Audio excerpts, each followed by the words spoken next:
So we're receiving the fruits of our labor now. Let's get to Hebrews 6 and 10. All right, I got that.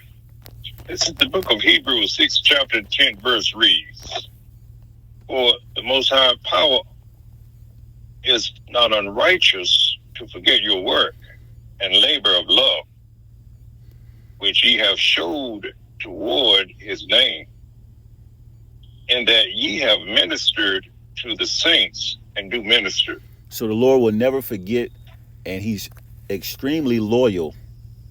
The perfect loyalty he has for those who are serving him.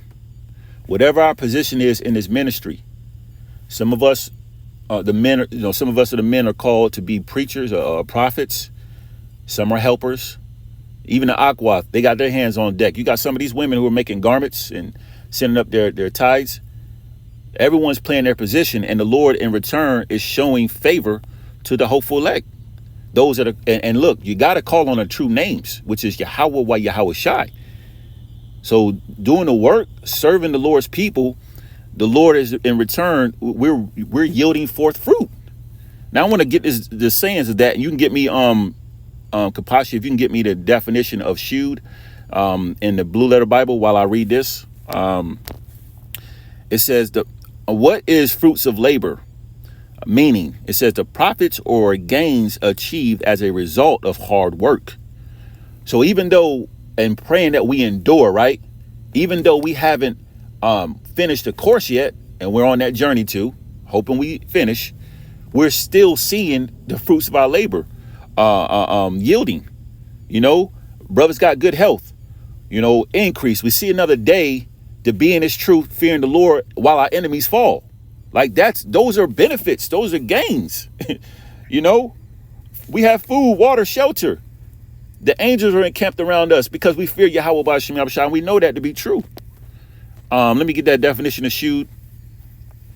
All right, I got it right here in Blue Letter. It reads, to point out, to show, demonstrate, prove, whether by arguments or by facts, to manifest, display, put forth. That's right.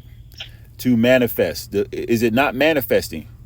And some of the people in the world sees it. You might be in the world at the gym. And this happened to me recently. A Jake just came up, was like, man, something about you. I just got to have this conversation. Like, it's something about you. So even then, the Lord even showing, the world, like, they see that we're not of the world. There's something different about us. Because the fear of the Lord is on us, man. It's of the Lord, man. And it's demonstrating and manifesting that there's favoritism being shown to those who fear him. Again, we have these testimonies to point these things out, to be able to have testimonies and say, look, this is what the Lord done for me. It's so many things we can't even, it's far exceeded, the things that we could just say in one video. All right. Keep going in that verse 11, Baba Kusha. All right. This is Hebrews 6 and 11 reads, "And we desire that every one of you do show the same diligence to the full assurance of hope unto the end." I like to read this in the NLT. It says, "Our great desire is that you will keep on loving others as long as our life lasts, in order to make certain that what you hope for will come true." And ultimately what we hope for is to endure to the end and be a part of that elect, to receive salvation. That's really what we desire. And in the meantime, we have to continue on to do the work, just like those before us that are continuing to do the work, even those that transition and finish their course. And then you have examples of our spiritual fathers who are still in this truth, doing the work, fervent, coming at same stead, being blue collar servants of the Lord, constantly doing the work, feeding the Lord's sheep, keep going. All right. Verse, this is Hebrews 6 and 12 reads, "That ye be not slothful, but followers of them who through faith and patience inherit the promises." Yeah, so we can't be lazy. Like we see it goes even deeper into just doing it for the benefits. This is our what scripture say, this is our duty. Like, we're supposed to be doing this work. This is the least that we can be doing, for what the Lord has done for us. It's not even comparable. So this is the least that we should be doing. So to be lazy and sitting on our talents, is absurd, man. And we got to, again, follow in the stead of those who the Lord set up as examples here on earth in these times. So we have no excuses, really, and ultimately the goal is to inherit the promises. But the point is, we're seeing the fruits of our labor showing now. So, I mean, we got so much coming forward that we can't even measure. Like scriptures say, eyes have not seen, nor ears have heard what the Lord has laid out and set aside for the elect. You got a precept you want to close out on? Any one of your brothers? I'm good. You still want that Deuteronomy 6:24? Let me see. Let's drop that and let's end off on Sirach. If you can get me Sirach 1 and 11, read down to 13. I'm gonna let you read all the way through. Yep. This is the book of Sirach, chapter 1 and verse 11. The fear of the Lord, Yahweh Bahashim Yahweh Shai, is honor and glory and gladness and a crown of rejoicing. Keep going. Okay, yep. Verse 12, it says, the fear of the Lord maketh a merry heart and giveth joy and gladness and a long life. Whoso feareth the Lord, it shall go well with him at the last, and he shall find favor in the day of his death. All these are benefits for fearing Yahweh Ba'ashem Yahweh Shai. Peace, merry heart, joy, happy is he that getteth wisdom, right? Gladness, glory, honor, all these are benefits of Yahweh Ba'ashem Yahweh Shai. And look, some of us are going to be martyrs for this truth. And that's a blessing, man.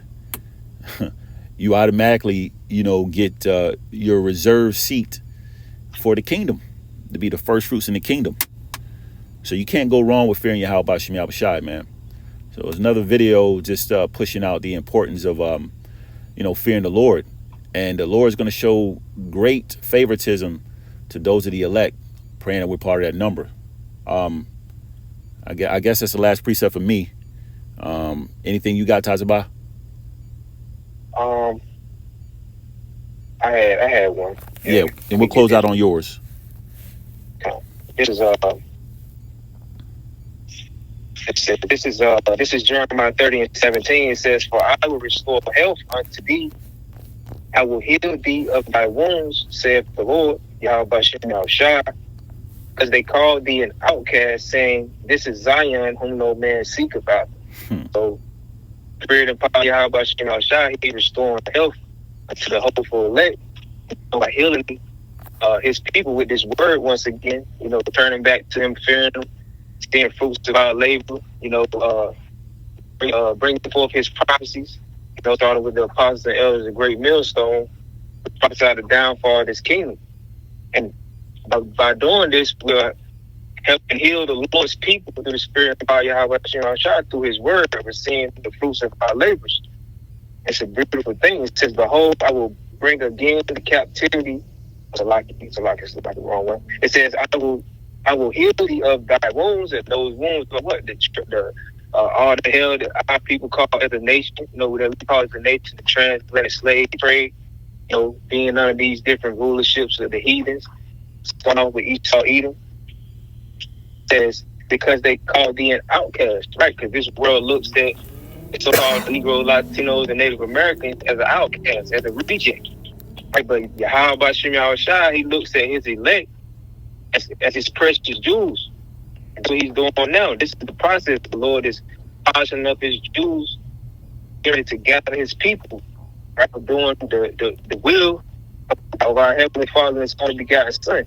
So because they called the outcast, saying this is Zion, which is another name for Israel, it says whom no man seeketh after, right? Because these other nations look at That's nothing. But the Lord, he looks at his elect as precious unto him, right? And continuing in this work through the spirit and power of Yahweh Shem Yahushua is yielding forth fruits, and it's bringing down this wicked kingdom that we're currently in captivity to right now. So just encouraging the hopeful elect out there to continue to do this work and labor of love, our troops and steady to the best of your ability, continue to serve Yahweh Shem Yahushua. For willing we be a part of that number and receive mercy in times that we're coming into. So, that's all I have, brother. And there you have it. So with that being said, before we close out, I want to give all praises, honor, and glory to the Heavenly Father and His only begotten Son, Yahweh, Bahashem, Yahweh Shai, Bahashem Rekakwadash. Hey, double honors to the apostles, bishops, elders of Great Millstone. Shalom. Shalom. Shalom.